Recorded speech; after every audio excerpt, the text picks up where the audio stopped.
नमस्कार दोस्तों, मैं सचिन कुमार अपने YouTube चैनल एम विद के सर पर आप लोगों का स्वागत करता हूं। दोस्तों, यूपी बोर्ड एनसीईआरटी पैटर्न पर आधारित भौतिक विज्ञान के प्रथम चैप्टर को हम लोग पढ़ रहे थे। प्रथम चैप्टर के अंतर्गत कुछ महत्वपूर्ण टॉपिक हम लोगों ने पढ़ा था। आज उसी कड़ी में हम आगे बढ़ते हैं और पहुँचते हैं एक मुख्य प्रमुख टॉपिक, वैद्युत द्विध्रुव आघूर्ण।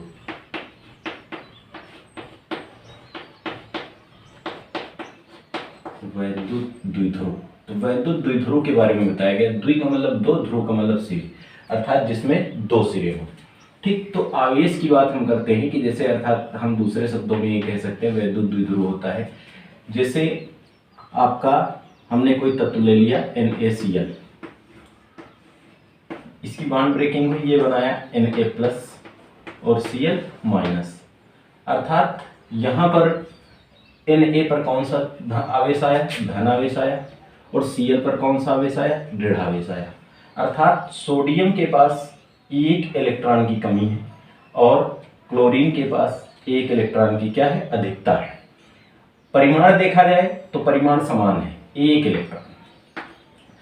Na के पास एक इलेक्ट्रॉन की कमी है और Cl के पास एक इलेक्ट्रॉन की अधिकता है। परिमाण एक है, लेकिन प्रकृति एक के पास अधिकता है और एक के पास कमी है, दो विपरीत चीजें हैं। अर्थात वैद्युत द्विध्रुव में बताया गया कि अगर समान परिमाण के, कैसे, समान परिमाण के परंतु विपरीत प्रकृति के, समान परिमाण के परंतु विपरीत प्रकृति के अगर दो आवेश अल्प दूरी पर रखे हैं, अल्प दूरी बहुत सूक्ष्म दूरी, इसको हम अल्प दूरी पर रखे हैं, तो ये जो निकाय बनता है, इस निकाय को हम वैद्युत द्विध्रुव कहते हैं। तो वैद्युत द्विध्रुव क्या होगा, अर्थात आवेशों का जो परिमाण हो वो समान हो लेकिन प्रकृति भिन्न हो। अगर एक धन आवेश हो और एक कैसा हो, ऋण आवेश हो, तो जो निकाय बनता है उस निकाय को ही हम कहते हैं वैद्युत द्विध्रुव।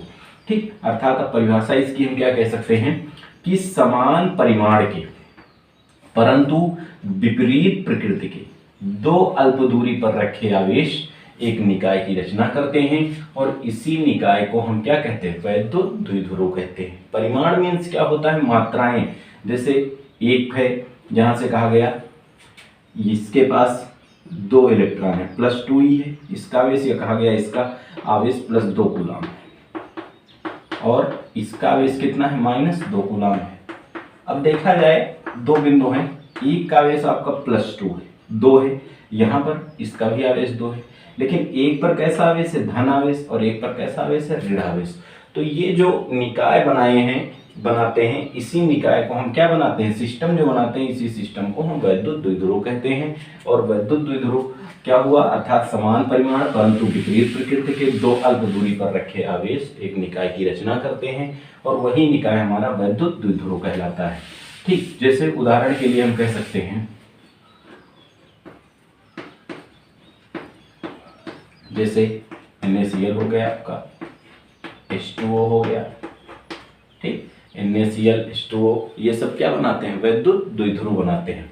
ठीक, अब यहाँ से या दूसरे शब्दों में हम इसको कह सकते हैं, क्या कह सकते हैं, ऐसे अणु, या ऐसे कह सकते हैं ऐसे अणु जिसके ऊपर समान परिमाण का धन या ऋण आवेश होता है, धन तथा ऋण आवेश होता है, वो हमारे क्या बनाते हैं, वैद्युत द्विध्रुव। ऐसे कह सकते हैं ऐसे अणु जिनके ऊपर समान परिमाण का धन तथा क्या होता है, ऋण आवेश होता है, वो हमारे क्या बनाते हैं, वैद्युत द्विध्रुव बनाते हैं। ठीक, अब यहीं से हम आगे और डिस्कस करते हैं वैद्युत द्विध्रुव आघूर्ण। वैद्युत द्विध्रुव आघूर्ण, इसको हम कहते हैं इलेक्ट्रिक डाइपोल मूवमेंट, इसको हम P से दर्शाते हैं। ठीक, अब अभी जब हमने वैद्युत द्विध्रुव में पढ़ा तो दो आवेश होते थे, एक आवेश पर धन आवेश होता था और एक पर क्या होता था, ऋण आवेश होता था। दो आवेश, इनके बीच की जो अल्प दूरी हम मानते थे, अल्प दूरी क्या होती थी, 2l। अल्प दूरी पर रखे हो, 2l मिलीमीटर हो, सेंटीमीटर हो, एंगस्ट्रॉम हो, नैनोमीटर हो, फर्मी हो, तो यहाँ से अब वैद्युत द्विध्रुव आघूर्ण को हम P से दर्शाते हैं। P बराबर होगा एक आवेश का परिमाण, क्या होगा, एक आवेश का परिमाण गुणे दोनों आवेशों के बीच की लंबवत दूरी, गुणे दोनों आवेशों के बीच की लंबवत दूरी।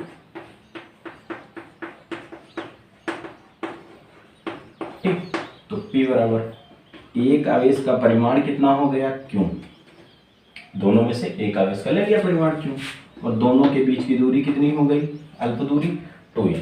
ठीक, दोनों आवेशों के बीच की अल्प दूरी कह सकते हैं यहाँ पर, अल्प दूरी 2L। तो P बराबर हो गया हमारा Q इंटू 2L।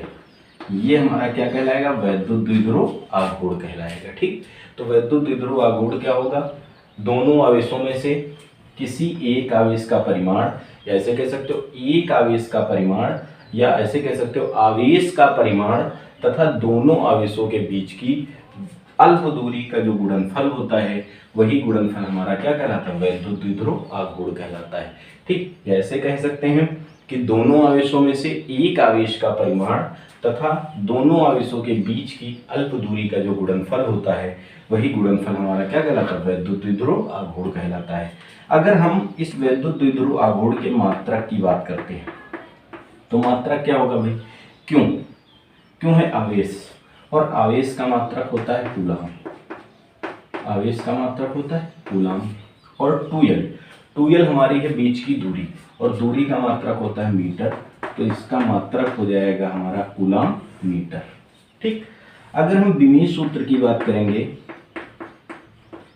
बीमीय सूत्र, तो कूलम का बीमीय सूत्र होता है हमारा 80 और मीटर का होता है L, तो इसका बीमीय सूत्र हो जाएगा 80L। और ये जो वैद्युत द्विध्रुव आघूर्ण है, ये एक सदिश राशि है।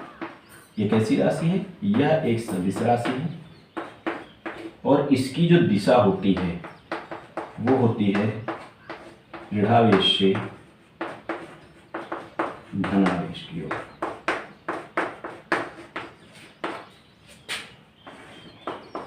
अर्थात क्या कह सकते हैं, ऋण आवेश से इसकी दिशा जो होगी वो ऋण आवेश से धन आवेश की ओर होगी।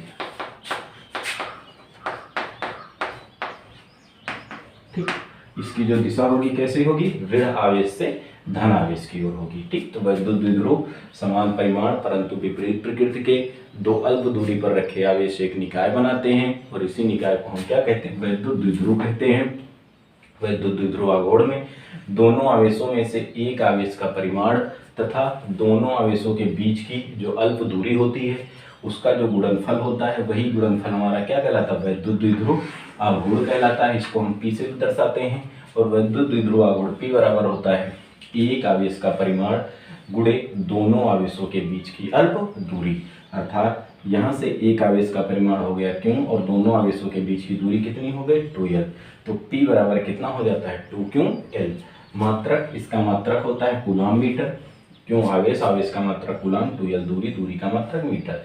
विमीय सूत्र 80L, कूलम का विमीय सूत्र होता है 80 और मीटर का होता है L, 80L। और यह एक कैसी राशि है, यह हमारी एक सदिश राशि है। इसकी दिशा किधर से किधर होती है, ऋण आवेश से धन आवेश की ओर होती है। ठीक, तो वैद्युत द्विध्रुव आघूर्ण की दिशा किधर से किधर होगी, ऋण आवेश से धन आवेश की ओर होगी। ठीक, अब इसी में हम आगे बढ़ते हैं। वैद्युत, अभी हम लोगों ने निकाला था इससे पहले वाले टॉपिक में, क्यों आवेश के कारण r दूरी पर उत्पन्न वैद्युत क्षेत्र की तीव्रता। ठीक है, तो अभी हम लोगों ने पढ़ा था बिंदु आवेश के कारण उत्पन्न वैद्युत क्षेत्र की तीव्रता। तो बिंदु आवेश हमने कितना माना था, क्यों आवेश के कारण r दूरी पर स्थित बिंदु पर जो हमने उत्पन्न वैद्युत क्षेत्र की तीव्रता पढ़ी थी वो कितनी आई थी, E बराबर 1/4 पाई एप्सिलॉन नॉट के Q/r²। ये हम लोगों ने पढ़ा है अभी अगले टॉपिक में कि बिंदु आवेश के कारण उत्पन्न वैद्युत क्षेत्र की तीव्रता, जहां क्यों क्या हो जाएगा, बिंदु आवेश, और r हो जाएगी उस बिंदु आवेश से उस बिंदु की दूरी जहां पर हमें वैद्युत क्षेत्र की तीव्रता निकालनी है। तो यहां पर हम निकालेंगे वैद्युत द्विध्रुव के कारण, वैद्युत द्विध्रुव के कारण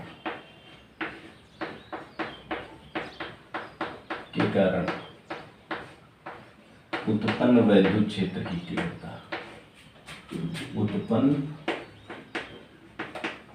वैद्युत क्षेत्र की तीव्रता, ठीक, अर्थात intensity of electric field due to electric dipole movement, ठीक, तीव्रता। देखिए वैद्युत द्विध्रुव के कारण उत्पन्न वैद्युत क्षेत्र की तीव्रता जो हम निकालते हैं वो मुख्यतः 3 बिंदुओं पर निकालते हैं। कहाँ पर? 3 बिंदुओं पर या 3 स्थितियों में। पहली स्थिति होती है अच्छी, या इसको हम कहते हैं अनुदैर्ध्य स्थिति, एक्सेल या इंडान पोजीशन। अच्छी स्थिति या अनुदैर्ध्य स्थिति में निकालते हैं। इसके कारण वैद्युत द्विध्रुव के कारण पहली स्थिति होती है अच्छी या अनुदैर्ध्य स्थिति, दूसरे में हम निकालते हैं निरक्षी, निरक्षी या इसको हम कहते हैं अनुप्रस्थ स्थिति, निरक्षी या अनुप्रस्थ स्थिति। और तीसरा हम निकालते हैं किसी भी बिंदु पर।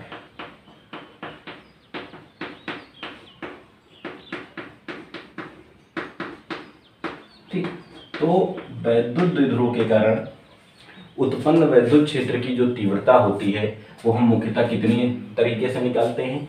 3 बिंदुओं पर निकालते हैं। एक होती है अक्षीय एवं निरक्षी, एक होती है क्षीय या अनुदैर्ध्य स्थिति, दूसरी होती है हमारी निरक्षी या अनुप्रस्थ स्थिति, और तीसरा हम पॉइंट निकालते हैं किसी भी बिंदु पर। तो ये हमें तीनों पढ़ना है, ये हमारे तीनों सिलेबस में है। तो हम शुरुआत करते हैं पहले पर, अच्छी एवं अनुदैर्ध्य स्थिति, intensity of electric field due to electric dipole movement के कारण हम पढ़ेंगे अच्छी या अनुदैर्ध्य स्थिति, इसको हम कहते हैं इंडान पोजीशन। अच्छी स्थिति का तात्पर्य किससे है? अच्छी स्थिति का तात्पर्य इसमें है कि अगर वैद्युत द्विध्रुव है, उस वैद्युत द्विध्रुव को हम एक्स अक्ष पर लेंगे। जैसे आपने पढ़ा है निर्देश ज्यामिति में जो होते हैं, किसी वस्तु को प्रदर्शित करने के लिए 2 या 3 अक्ष, जैसे 2 विमीय वस्तुएं होती हैं उनको प्रदर्शित करने के लिए एक्स और वाई अक्ष का प्रयोग करते हैं, त्रिविमीय वस्तुओं को के लिए एक्स वाई और जेड अक्षों का प्रयोग करते हैं। तो अच्छी अनुदैर्ध्य स्थिति का तात्पर्य क्या है कि इसमें अगर आप वैद्युत द्विध्रुव एक्स अक्ष पर ले रहे हो तो जो हम बिंदु मानेंगे वो भी किस अक्ष पर होगा? एक्स अक्ष पर होगा। ठीक है, उसी दिशा में। अनुदैर्ध्य स्थिति का मतलब उसी के समांतर, उसी की दिशा में, उसी के अक्ष पर। तो अगर आप वैद्युत द्विध्रुव को वाई अक्ष पर ले रहे हो तो बिंदु भी आपको कहाँ पर लेना होगा? वाई अक्ष पर लेना होगा। ठीक, तो अच्छी स्थिति का तात्पर्य यह है कि जिस अक्ष पर वैद्युत द्विध्रुव मानते हैं उसी अक्ष पर हम बिंदु लेते हैं। तो हम यहाँ से और एक बात ध्यान देने योग्य है कि जो वैद्युत द्विध्रुव होता है, तो वैद्युत द्विध्रुव में जैसे हमने माना ये हमारा वैद्युत द्विध्रुव हो गया, ये इनके बीच की दूरी हो गई 2l। अब वो यहां पर जो हम बिंदु मानते हैं, जैसे हमने अक्ष पर बिंदु माना एक P, यहां पर मान लिया बिंदु P, तो ये जो P की हम दूरी लेते हैं, P की जो दूरी मापी जाती है वो द्विध्रुव के मध्य बिंदु O से मापी जाती है। कहां से मापी जाएगी? द्विध्रुव के मध्य बिंदु O से। जैसे हमने माना द्विध्रुव के मध्य बिंदु O से r दूरी पर बिंदु हमारा P है। ठीक, द्विध्रुव के मध्य बिंदु O से कितनी दूरी पर? r दूरी पर हमारा बिंदु P है। तो अब देखिए यहाँ पर जो हम आवेश लेते हैं इसमें केवल आपको थोड़ा सा ध्यान देना है कि अगर आप थोड़ा सा यहाँ पर ध्यान दे देंगे फिगर में तो आपको हल करने में कोई दिक्कत नहीं होगी। आवेश की हम बात करते हैं। आवेश इसमें पर जो वैद्युत द्विध्रुव होता है तो 2 आवेश होते हैं, एक धन आवेश होता है और एक ऋण आवेश होता है। तो इसमें हम ऋण आवेश को किधर मानेंगे, धन आवेश को किधर मानेंगे, केवल ये बात आपको ध्यान देनी है। अगर इसमें आपने मानने में गड़बड़ कर दिया तो आपका जो व्यंजक प्राप्त होगा उसमें भी आपको माइनस चिन्ह का इफेक्ट दिखेगा। ठीक है, इसलिए आपको ये ध्यान देना है। जैसे हम निर्देशांक की ज्यामिति पढ़ते हैं तो उसमें सारी दूरियां हम मूल बिंदु से मापते हैं और मूल बिंदु के बाईं ओर की जो सारी दूरियां होती हैं ये ऋणात्मक होती हैं। ठीक, और दाईं ओर की जो दूरियां होती हैं वो धनात्मक होती हैं। मूल बिंदु के बाईं ओर की दूरियां ऋणात्मक और दाईं ओर की दूरियां धनात्मक होती हैं। ठीक, तो यहाँ से जो सारी दूरियां हम मानते हैं वो से मापते हैं। तो O के बाईं ओर जो होगा वो कैसा होगा? ऋण आवेश। और जो दाईं ओर होगा वो कैसा होगा, धन आवेश होगा। ठीक है, तो ये जो हमारा बिंदु O है, O के बाईं ओर इधर हम मानेंगे माइनस क्यू आवेश और इधर हम मानेंगे प्लस क्यू आवेश। और एक चीज ध्यान देना भाई, देखिए जो सदिश राशियां होती हैं, सदिश राशियों में चिन्ह का औचित्य केवल दिशा बताने के लिए होता है, और सदिश राशियों में हम जितने भी व्यंजक सॉल्व करते हैं उसमें हम चिन्ह नहीं लेते हैं, केवल चिन्ह का अस्तित्व दिशा बताने के लिए होता है। बाकी अदिश राशियों में हम दिशा परिमाण अदिश राशियां जो होंगी उसमें अगर माइनस क्यू आएगा तो माइनस क्यों लेंगे, प्लस क्यू आएगा तो प्लस क्यू लेंगे। लेकिन सदिश राशियां हैं, अगर सदिश राशियों की बात करेंगे तो उसमें जैसे सदिश राशि का हम व्यंजक सॉल्व कर रहे हैं तो उसमें माइनस क्यों आया है तो वहां पर हम क्यों ही लेंगे, क्योंकि माइनस केवल क्या बताएगा, दिशा बताएगा। ठीक है, तो यहाँ विद्युत क्षेत्र की तीव्रता निकाल रहे हैं, और विद्युत क्षेत्र की तीव्रता कैसी राशि है, एक सदिश राशि है, ये आपको बताया गया है। तो यहाँ पर मूल बिंदु O मान लिया, तो मूल बिंदु O के दाहिनी ओर कौन सा आवेश माना, प्लस क्यू, और बाईं ओर कौन सा आवेश माना, माइनस क्यू माना। अब देखिए जो हम बिंदु P पर विद्युत द्विध्रुव निकालेंगे, बिंदु P पर जो हम विद्युत द्विध्रुव निकालेंगे वो प्लस क्यू और माइनस क्यू आवेश के कारण निकालेंगे। तो प्लस क्यू आवेश की अगर हम मान ले द्विध्रुव का जो मध्य बिंदु O है, द्विध्रुव के मध्य बिंदु O से यहाँ से ध्यान देना भाई, इसको इससे मिला देते हैं, ये आपकी टोटल दूरी O से P, OP बराबर यहाँ से कितनी हो गई, OP बराबर हमारी हो गई R। ध्यान देना OP बराबर R, ये मध्य बिंदु है, जैसे ये बिंदु A था ये B था द्विध्रुव का, तो O इसका मध्य बिंदु है। मध्य बिंदु होने का तात्पर्य है कि हमारी जो AO हो गई बराबर OB बराबर हो गई, वो आधी हो जाएगी, 2L की आधी कितनी होगी, L हो जाएगी। बस समझ में आई भाई। ठीक, अब हमें दूरी कौन सी फाइंड करना है, प्लस क्यू आवेश से P की दूरी, और प्लस क्यू आवेश कहाँ पर है, बिंदु P पर, अर्थात बिंदु B से P की दूरी निकालना है। ठीक, बिंदु B से P की दूरी निकालना है। तो यहाँ से देखो इसको हम ऐसे लिखते हैं, जो भुजा OP है, OP ये O है और ये P है। OP भुजा को अगर हम दो भागों में लिखते हैं, कितने भागों में, दो भागों में। OP को हम कितना लिखते हैं, OP को हम लिखते हैं OB प्लस का BP लिख सकते हैं। जो भुजा OP है, इस टोटल भुजा OP को हमने लिखा OB प्लस का BP। ठीक, अब देखो OP का मान आपको पता है, OP बराबर R है, OB कितना है L, तो BP का मान निकाल लेते हैं यहाँ से। तो ये L इधर प्लस में, इधर आएगा माइनस में, ये हो जाएगा R माइनस L बराबर BP, अर्थात बिंदु B पर कौन सा आवेश है, प्लस क्यू आवेश। तो प्लस क्यू आवेश से P की दूरी कितनी हो जाएगी, प्लस क्यू आवेश से P की दूरी हो जाएगी R माइनस L। क्लियर। ठीक, अब हम माइनस क्यू आवेश से P की दूरी निकालेंगे। माइनस क्यू आवेश कहाँ पर है, बिंदु A पर है। ठीक, माइनस क्यू आवेश कहाँ है, बिंदु A पर है, तो हम A से P लिख लेते हैं। ध्यान देना AP, ये पूरी दूरी AP को हम दो भागों में लिख दें। AP को क्या लिख दें, AO प्लस OP, क्योंकि हमें OP ज्ञात है ना। AP बराबर AO का मान कितना है L और OP का मान कितना है R, ये क्रम विनिमय नियम का पालन करता है, तो AP बराबर हम लिख सकते हैं R प्लस L लिख सकते हैं, अर्थात A से P के बीच की दूरी आ गई R प्लस L। हम उम्मीद करते हैं कि आप ये दूरियां निकालना समझ गए होंगे। अब यहाँ से अब हमें प्लस क्यू आवेश के कारण P की, प्लस क्यू आवेश की बिंदु P से दूरी पता हो गई, माइनस क्यू आवेश के कारण बिंदु P की दूरी पता हो गई। ठीक है, अगर इसको लिखना है तो हम लिखेंगे कैसे भाई, जैसे ये फिगर हमने बनाया, इस डायग्राम के बारे में बनाया, अब इस डायग्राम के बारे में हमें लिखना है तो हम क्या लिखेंगे कि हमने माना था पहले कि एक हमारा विद्युत द्विध्रुव AB था, विद्युत द्विध्रुव AB, ये ऐसे माध्यम में हमने माना स्थित है जिस माध्यम का परावैद्युतांक कितना मान लिया, K। हमने माना एक विद्युत द्विध्रुव AB जो है हमारा K परावैद्युतांक वाले माध्यम में स्थित है। हमें क्या निकालना है, इस विद्युत द्विध्रुव के मध्य बिंदु O से, इस विद्युत द्विध्रुव के मध्य बिंदु O से R दूरी पर एक बिंदु कौन सा है, P, जिस पर हमें द्विध्रुव के प्लस क्यू तथा माइनस क्यू आवेश के कारण विद्युत क्षेत्र की तीव्रता क्या करनी है, ज्ञात करनी है। ठीक है, तो हम लिखेंगे इसमें क्या, जो जैसे बताया गया है कि माना एक विद्युत द्विध्रुव AB एक ऐसे माध्यम में स्थित है जिसका परावैद्युतांक कितना है, K है। द्विध्रुव के मध्य बिंदु O से R दूरी पर एक हमारा बिंदु कौन सा है, P है, जिस पर हमें द्विध्रुव के प्लस क्यू तथा माइनस क्यू आवेश के कारण विद्युत क्षेत्र की तीव्रता ज्ञात करनी है। तो यहाँ पर हम पहले निकाल लिए, अब हमने यहाँ से अभी निकाला था अभी निकाल के बताया गया है कि प्लस क्यू आवेश की बिंदु P से दूरी कितनी आएगी, r माइनस एल आएगी, और माइनस क्यू आवेश की बिंदु P से दूरी कितनी आएगी, r प्लस एल आएगी। तो यहाँ से हम लिखते हैं, क्या लिख लें भाई, माइनस क्यू आवेश की बिंदु P से दूरी, माइनस क्यू आवेश की बिंदु P से दूरी, माइनस क्यू आवेश की बिंदु P से दूरी कितनी हो गई, r minus L, sorry r plus L. अभी हमने आपको बताया है कि पढ़ा था हमने प्लस क्यू आवेश के कारण, प्लस क्यू आवेश या क्यू आवेश के कारण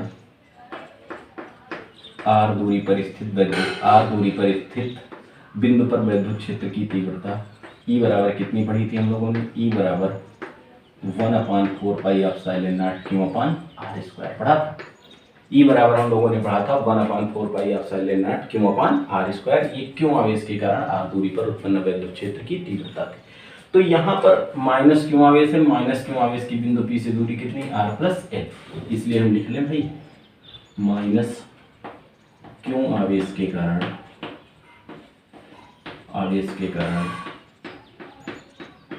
बिंदु P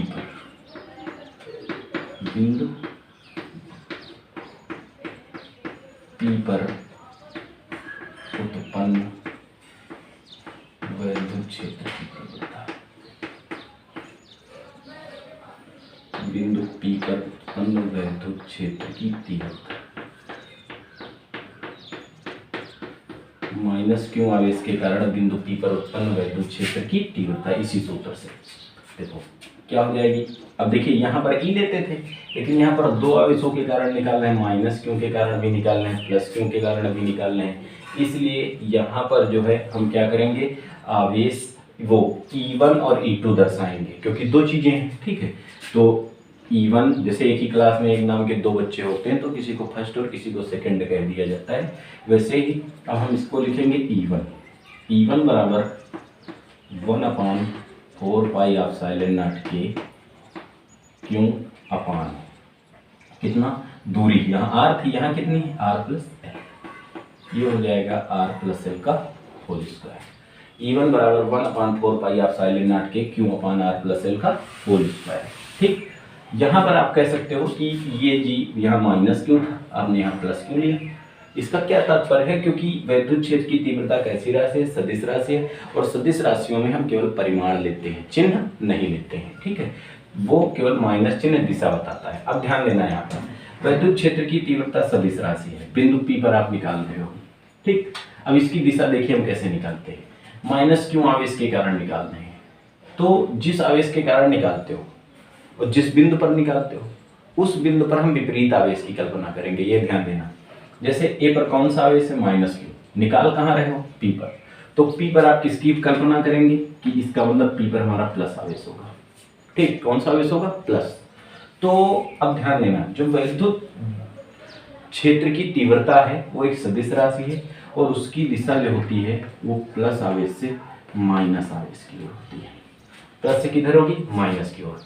तो देखिए यहाँ पर माइनस क्यू के कारण P पर कौन सा आवेश हम मानेंगे, विपरीत, प्लस, और A पर कौन सा है, माइनस, तो दिशा प्लस से माइनस, अर्थात P से किधर होगी, A की ओर, P से A की ओर होगी, ठीक। और आप अपनी सुविधा के लिए यहाँ पर E1 आया है तो E1 को हम ऐसे दर्शा सकते हैं, देखो E1, और दिशा यहाँ प्लस था उधर माइनस, तो ये तीर लगा सकते हैं, ठीक, वेक्टर E1, ठीक। दूसरी बात, अब हम निकाल लें माइनस क्यू प्लस क्यू आवेश की बिंदु P से दूरी, प्लस क्यू आवेश की बिंदु P से दूरी, थोड़ा छोटा छोटा लिखा जाएगा, नहीं इस बोर्ड पर आएगा नहीं, प्लस क्यू आवेश की बिंदु P से दूरी,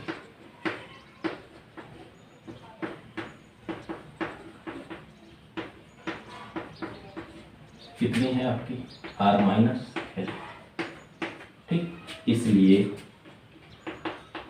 प्लस क्यू आवेश के कारण,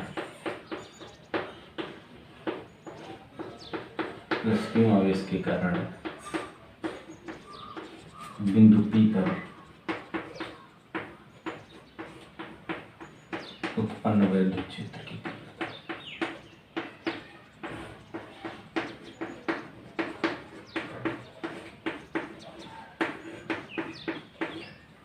विद्युत क्षेत्र की तीव्रता E2 बराबर 1/4πε0 के Q अपान R माइनस L का होल स्क्वायर। ठीक, अब वो ध्यान देना यहाँ पर भी दिशा निकालेंगे, प्लस क्यू है। P पर हमने कहा था जिस बिंदु पर निकालते विपरीत की कल्पना करेंगे, तो B पर प्लस है तो यहाँ क्या मानेंगे माइनस, दिशा प्लस से माइनस की ओर होती है, भी आपको बताया हमने। तो देखिए यहाँ प्लस है B पर और P पर क्या है माइनस, तो दिशा इसकी किधर हो जाएगी B से P की। ठीक, तो यहाँ पर आप अपनी सुविधा के लिए लिख दो। अब यहाँ से एक बात ध्यान दें, माइनस क्यों आवेश के कारण दिशा इधर आई है और प्लस क्यों आवेश के कारण उल्टा ही है उसके, अर्थात बिंदु P पर जो E1 और E2 हैं वो दोनों किन दिशाओं में, विपरीत दिशाओं में। ठीक, बिंदु P पर किन दिशाओं में, विपरीत दिशाओं में। तो हम इनका परिणामी निकालेंगे, परिणामी का मतलब कुल कितना आएगा। ठीक, जैसे कहा गया आपको A को आने 20 रुपये दिए, A को आने कितने रुपये दिए 20, A से E ने 5 रुपये ले लिए। ठीक, दो डिफरेंस चीजें हुई, आ ने दिया और ई ने लिया। तो आ के पास टोटल कितना रुपया बचा, तो पहले आया 20 और 20 से 5 चला गया, कितना बचा 15। तो ये परिणामी हुआ। ठीक है, और अगर यही क्योंकि यहाँ पर विपरीत प्रक्रम हुए हैं इसलिए जो परिणामी निकाला गया वो अंतर के बराबर। यह एक सूत्र आपने पढ़ा होगा कि परिणामी बल जो होता है, परिणामी बल R, परिणामी बल या F, जिससे आप दर्शाना चाहो, या परिणामी तीव्रता, कुछ भी निकाल सकते हो। R बराबर आप लोगों ने पढ़ा होगा, या F बराबर पढ़ा होगा F1 square plus F2 square plus 2F1 F2 cos theta. ठीक, जहां थीटा क्या है, दोनों के बीच बना कोण। अब यहाँ पर विपरीत दिशाओं में है, विपरीत दिशा में होने का मतलब एक इस तरफ जा रहा है, एक इस तरफ आ रहा है, ये E1 है, ये E2 है, इनके बीच कितने डिग्री कोण, 180 डिग्री कोण। कितने डिग्री कोण, 180 डिग्री का कोण। तो जब इनके बीच 180 डिग्री का कोण है तो यहाँ पर जो हम निकालेंगे F बराबर, देखो ये तीव्रता, चलो तीव्रता हम निकाल रहे हैं, परिणामी तीव्रता, तीव्रता के पदों में कर रहे हैं परिणामी तीव्रता। ठीक, तो E बराबर E1 square plus E2 square plus 2E1 E2 कास 180, और कास 180 का मान होता है -1, -1 का गुणा इससे होगा, ये -1 बन जाएगा। अर्थात ये हमारा बनेगा E1 माइनस E2 का होल स्क्वायर, और जब अंडर रूट से बाहर आएगा तो E1 माइनस E2। अर्थात कहने का तात्पर्य क्या है कि जब एक बिंदु पर दो बल या दो तीव्रताएं विपरीत दिशाओं में होती हैं तो परिणामी जो होता है सदैव उनके अंतर के बराबर होता है। ठीक है, एक ही बिंदु पर दो बल विपरीत दिशाओं में लगे हों तो परिणामी किसके बराबर, अंतर के बराबर होता है। और अगर एक ही दिशा में लगे हों तो परिणामी किसके बराबर होता है, योग के बराबर होता है। तो यहाँ पर देखा गया जब हमने प्लस क्यू और माइनस क्यू आवेश के कारण बिंदु P पर तीव्रता निकाली तो इनकी दिशाएं एक दूसरे के क्या है, विपरीत है। ठीक, यहाँ से हम कहेंगे कि बिंदु P पर E1 तथा E2, बिंदु P पर E1 तथा E2 किन दिशाओं में है, E1 तथा E2 विपरीत दिशाओं में है, E1 तथा E2 विपरीत दिशाओं में है, विपरीत दिशाओं में है। इसलिए परिणामी किसके बराबर होगा, इसलिए परिणामी अंतर के बराबर होगा। अब एक बात और, परिणामी अंतर के बराबर होगा।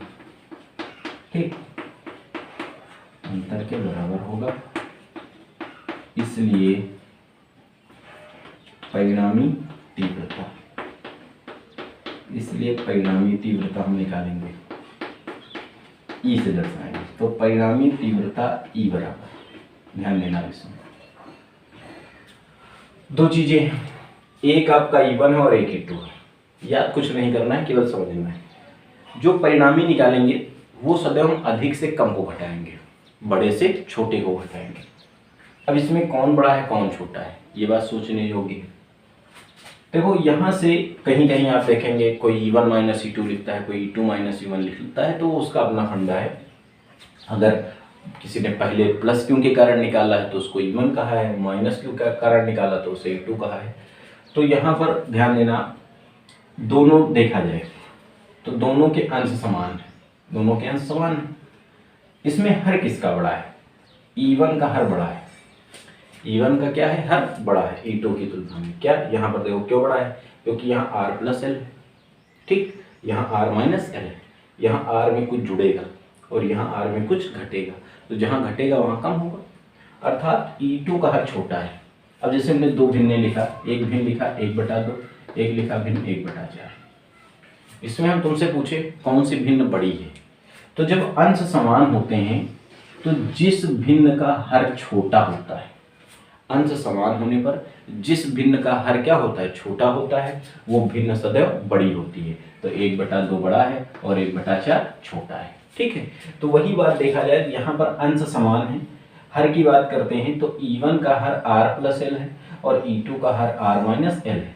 तो जो E1 है, E1 का हर बड़ा है और जिसका हर बड़ा होता वो भिन्न क्या होती, छोटी होती है, अर्थात E1 का मान कम होगा और E2 का मान क्या होगा, अधिक होगा। तो जो हम अंतर करेंगे वो सदैव अधिक वाले से किसको घटाएंगे, कम को घटाएंगे। बात समझ में भाई, अगर अंश समान होते हैं तो जिस भिन्न का हर जितना छोटा होगा वो भिन्न उतनी बड़ी होगी। जैसे 1/2 अर्थात एक का कौन सा भाग, दूसरा भाग। 1/4 का मतलब एक का चौथाई भाग। अगर कोई वस्तु है उसके 4 टुकड़े किए जाएं, जैसे यहाँ पर 100 रुपये ले लिए जाए, 100 रुपयों को अगर 2 लोगों में बराबर बांटा जाए तो कितने कितने मिलेंगे, 50-50, और 4 लोगों में बांटा जाए तो 25-25। तो कौन ज़्यादा हो, 50-50 ज़्यादा हुआ।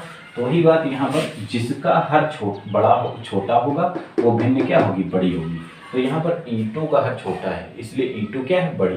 E1 आपकी क्या है, छोटी है। तो परिणामी तीव्रता E बराबर कितनी हो जाएगी, E2 माइनस E1।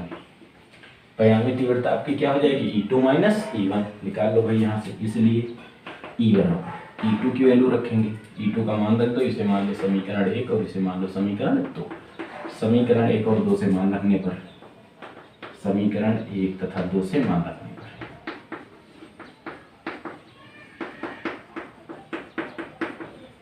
ठीक। तो E बराबर E1 के स्थान पर 1/4 pi epsilon naught K q upon R E2 minus R minus L का whole square minus 1/4 pi epsilon naught K q upon R plus L का होल स्क्वायर, ठीक। इन दोनों में कुछ कॉमन है, क्या कॉमन है, 1/4 पाई एप्सिलॉन नॉट K क्यों ले लिया कॉमन, ब्रैकेट में बचेगा 1 माइनस R माइनस एल का whole square minus 1/R plus L का होल स्क्वायर, ठीक। अब भिन्न को हल करने से पहले सबसे पहले उसका क्या करते हैं, हर बराबर करते हैं। यहाँ पर इसका हर R माइनस एल का होल स्क्वायर है, इसका हर R प्लस एल का होल स्क्वायर है। तो यहाँ से हम क्या करेंगे, यहाँ से हम एलसीएम लेंगे, लघुत्तम समापवर्तक। तो इनका लघुत्तम समापवर्तक क्या हो जाएगा, R माइनस एल का होल स्क्वायर और R प्लस एल का होल स्क्वायर, ठीक। ये आप सबसे आसान तरीका है, दोनों का तिर्यक गुणा कर दो। इसमें R minus R plus L के होल स्क्वायर की कमी है, ठीक। या E बराबर, देखो अगर हर बराबर हो जाते हैं तो अंशों को हमें जोड़ना और घटाना जो होता है वो जोड़ घटा लेते हैं, हर में हम कोई परिवर्तन नहीं करते हैं। तो इनके हरों का एलसीएम कितना आएगा, R माइनस एल का होल स्क्वायर और R प्लस एल का होल स्क्वायर, ठीक, किया जाएगा।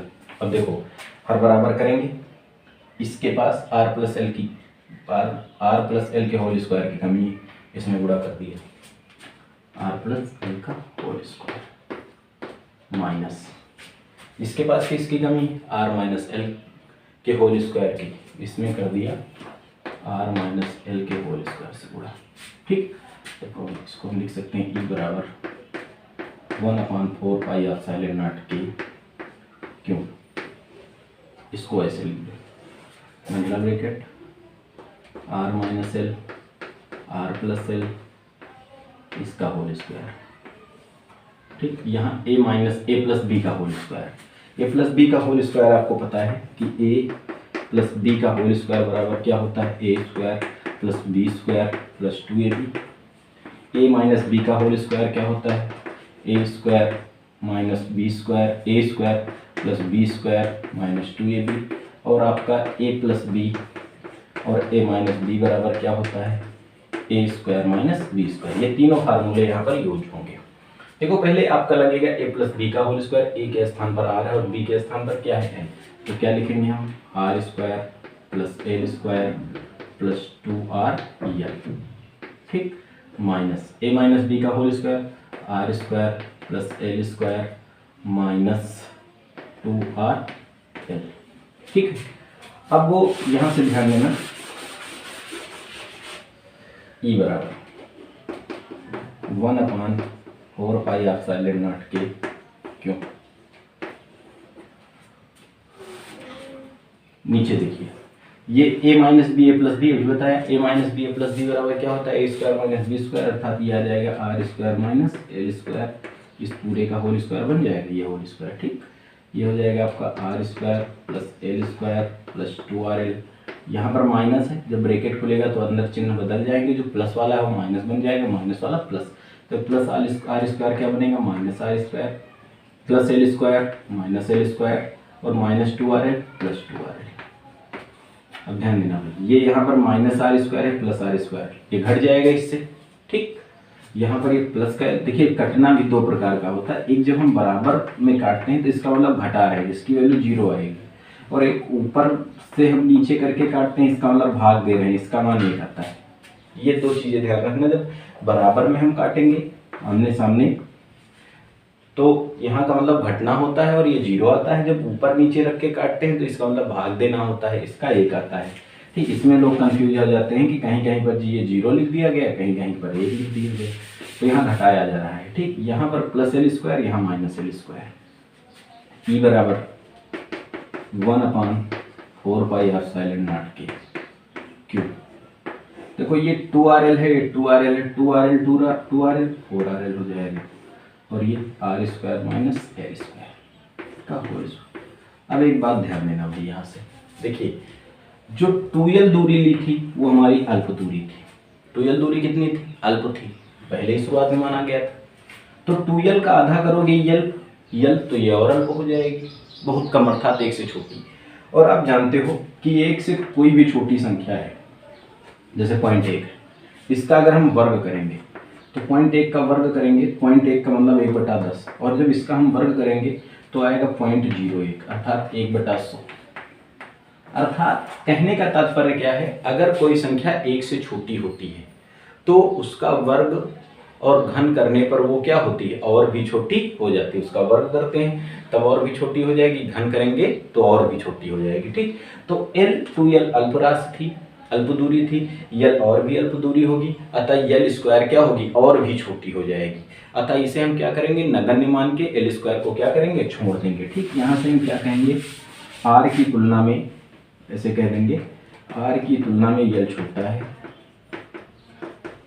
आर की तुलना में एल छोटा है, इसलिए एल स्क्वायर क्या होगा, और भी छोटा होगा, एल स्क्वायर और भी छोटा होगा।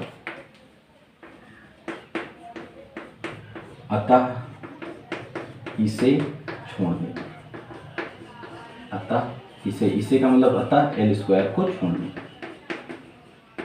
एल स्क्वायर को छोड़ दें।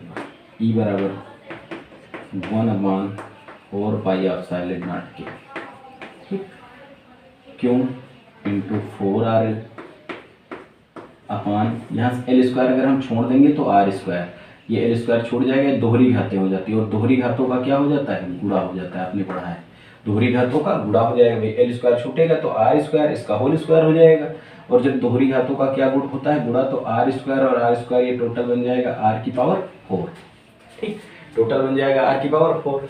एक आर से एक आर यहाँ पर कट जाएगा तो ये आर क्यूब बचेगा, ठीक। अब थोड़ा हम यहाँ मिटा रहे हैं, ध्यान देना यहाँ पर। तो एल स्क्वायर, हाँ, तो ये हो जाएगा हमारा ई बराबर 1/4πε0 के। देखो ऊपर बचा है 4RL 4LQ। तो 4LQ को हम 2 इंटू क्यू इंटू 2L लिख सकते हैं और नीचे लिख सकते हैं RQ। क्यों? ये जो 4RL था, इस 4RL को हमने तोड़ दिया, सॉरी 4QL जो था इसको हमने तोड़ दिया, क्या लिखा 2 इंटू क्यू इंटू 2L लिख सकते हैं, ठीक लिख सकते हैं, 2 दूना 4 क्यों वही आ जाएगा। अब यहाँ से जो 2QL है, अभी हमने पढ़ा है वैद्युत द्विध्रुव आघूर्ण, चूंकि वैद्युत द्विध्रुव आघूर्ण P बराबर कितना होता है Q इंटू 2L होता है, इसलिए इसके स्थान पर कितना लिख सकते हैं P। तो E बराबर हो जाएगा 1/4 पाई एप्सिलॉन नॉट के 2P/RQ। ये हमारा हो जाएगा वैद्युत द्विध्रुव के कारण अच्छी स्थिति में, अच्छी या अनुदैर्ध्य स्थिति में उत्पन्न वैद्युत क्षेत्र की तीव्रता का व्यंजक, जिसको हमने बताया है आपको। अगर आप हमारे वीडियो को बिना स्किप किए हुए देखेंगे तो आपको ये टॉपिक समझ में आएगा। अगर आप वीडियो को बढ़ा कर देखेंगे तो आपको ये टॉपिक समझ में नहीं आएगा, और ये बोर्ड परीक्षा की दृष्टि से बहुत ही महत्वपूर्ण टॉपिक है। आज का होमवर्क है आपका कि हम कुछ निकाय दे रहे हैं, आपको बताना है कि इसमें कौन सा वैद्युत द्विध्रुव आघूर्ण बनाता है और कौन सा नहीं। पहला दिया है यहाँ पर आपका एक प्रोटॉन और यहाँ पर एक इलेक्ट्रॉन। पहले क्वेश्चन में आपको बताना है कि ये वैद्युत द्विध्रुव बनाता है कि नहीं। दूसरे में यहाँ पर दिया गया है +2E और यहाँ पर भी दिया गया है +2E, दूसरा वैद्युत द्विध्रुव बनाता है कि नहीं बनाता है। तीसरा दिया गया है आपका यहाँ पर प्लस का 5E है और यहाँ पर आपका है -6E। तो आपको इसमें से बताना है कि कौन सा जो निकाय है वो वैद्युत द्विध्रुव बनाता है, ठीक है। अगर आपको हमारा ये वीडियो पसंद आया हो तो आप हमारे चैनल को लाइक, सब्सक्राइब और शेयर करेंगे, और कमेंट बॉक्स में आप इसकी जानकारी ज़रूर देंगे कि आपको ये टॉपिक समझ में आया है कि नहीं आया है। धन्यवाद।